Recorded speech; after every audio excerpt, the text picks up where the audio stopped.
যারা বিদেশে অবৈধ হয়ে যায় তাদের উপার্জন বৈধ হবে কিনা অনুগ্রহপূর্বক জানাবেন। যারা প্রবাসী আছেন, অনেকেই আছেন যে সেখানে তারা অবৈধ হয়ে যেতে হয়। মিডল ইস্টে অনেকেই আছেন যে হয়তো কফিল থেকে তিনি ভেগে গেছেন, কফিলের অধীনে আর কাজ করেন না, তাহলে এখন যে তিনি উপার্জন করছেন এটা হালাল হবে নাকি হারাম? এটার উত্তর হলো, আপনি যে উপার্জনটা করছেন, আপনি যে কাজটা করছেন, সেই কাজটা যদি বৈধ কাজ হয়, কোনো অন্যায় কাজ করছেন না, হালাল কাজ করছেন এবং তার বিনিময়ে আপনি পারিশ্রমিক নিচ্ছেন, তাহলে সেক্ষেত্রে আপনার উপার্জন হালাল হবে। আপনি যে ভেগে এসেছেন বা দেশের নিয়ম লঙ্ঘন করে অবৈধ হয়ে গেছেন, সেটা ভিন্ন অন্যায় কাজ, সেটার জন্য ভিন্ন গুনাহ হবে, কিন্তু তাই বলে আপনার উপার্জনটা হারাম হবে না, কারণ উপার্জনটা হবে শ্রমের বিনিময়ে পারিশ্রমিক নেওয়া। শ্রমটা দিচ্ছেন বৈধ খাতে, পারিশ্রমিকটা হালাল হবে। আর যদি আপনি অবৈধ কাজ করেন তাহলে আপনি সরকারের খাতায় বৈধ থাকলেও আপনার উপার্জন কি হবে? হারাম হয়ে যাবে।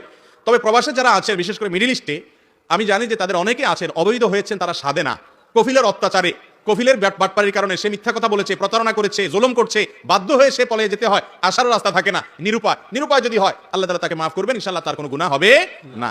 আর যদি কেউ কফিলকে বাটপাড়ি করে, চিটারি করে, তাকে ফাঁকি দিয়ে বেশি টাকা কামানোর জন্য চলে যান, রাষ্ট্রের নিয়ম শৃঙ্খলা লঙ্ঘন করেন, যেটা আমাদের কল্যাণার্থী করা, যেটা শরিয়া বিরোধী কোনো কিছু না, সে সমস্ত সিস্টেম লঙ্ঘন করলেন এবং মানুষের সাথে, কফিলের সাথে, মালিকের সাথে প্রতারণা করলেন, তাহলে আপনার গুনাহ হবে, কিন্তু তাই বলে উপার্জন হারাম হবে না। উপার্জনের হালাল হওয়ার সম্পর্ক, হারাম হওয়ার সম্পর্ক হলো কি শ্রম দিচ্ছেন সেটার সাথে। জন্ম নিয়ন্ত্রণ পদ্ধতি কি এবং কোন পদ্ধতি অবলম্বন করা যাবে? ভাইরা আমার, জন্ম নিয়ন্ত্রণ পদ্ধতি অবলম্বন করা জায়েজ শর্ত সাপেক্ষে। প্রথম শর্ত হলো, জন্ম নিয়ন্ত্রণের উদ্দেশ্য হতে হবে গ্রহণযোগ্য। সেটা কি? হয়তো কোনো কারণে ভদ্র মহিলার একটা বাচ্চা আছে, এখন আরেকটা বাচ্চা উপর্যুপরি হয়ে গেলে দুটা বাচ্চা মানুষ তিনি করতে পারবেন না, এরকম কোনো জায়গায় আছেন একাকী স্বামী স্ত্রী, কথার কথা। অথবা একটা বাচ্চা আছে, এখন এই মুহূর্তে আরেক বাচ্চা হলে এটাকে ধরার মতো, রাখার মতো লোক নাই, হেল্প করার মতো লোক নাই, কষ্ট থাকবে, শহরে বসবাস করে, কথার কথা। অথবা ধরুন এই মুহূর্তে বাচ্চা হলে বাচ্চার মার জীবন হুমকির মধ্যে পড়তে পারে, তিনি অসুস্থ, অসহনীয় কষ্ট হয়, অনেক মহিলারা আছে, তাহলে সেক্ষেত্রে গ্যাপ দেওয়ার প্রয়োজন হলো, তাহলে এই সমস্ত উদ্দেশ্যে জন্ম নিয়ন্ত্রণ করা যায় আছে। এরপরে প্রশ্ন হলো, আমাদের এলাকাতে অনেকেই গাছ লাগায় তাদের জায়গাতে, কিন্তু পরবর্তীতে গাছের ডাল অন্যের জায়গায় যায় এবং এতে কৃষি ফসল সহ অন্যান্য জিনিসের ক্ষতি হয়। গাছের মালিককে বললে গাছের ডাল কাটায় না, বরং এটা নিয়ে অনেক ঝগড়াঝাটি হয়। এটা তো অবশ্যই উচিত না ভাই। নবী করিম সাল্লাল্লাহু আলাইহি ওয়াসাল্লাম বলেছেন, লা ইউমিনু মান লা ইয়ামানু জারুহু বাওয়াইকাহু।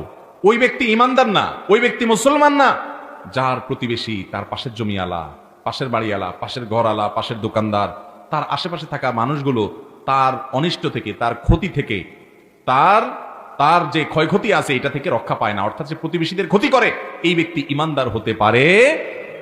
আপনার গাছের ডাল তার জমির উপরে এমন ভাবে পড়ছে যে ছায়া হয়ে ওখানে আর কিছু হয় না, অথবা তার ক্ষতির কারণ হয়, জায়গা গোড়াটা আপনার এখানে কিন্তু পুরোটা গাছ এখানে ঝুঁকায় রাখছেন, তো এর কারণে আপনার প্রতিবেশীর ক্ষতি হচ্ছে, এটা কোনো ঈমানদারের স্বভাব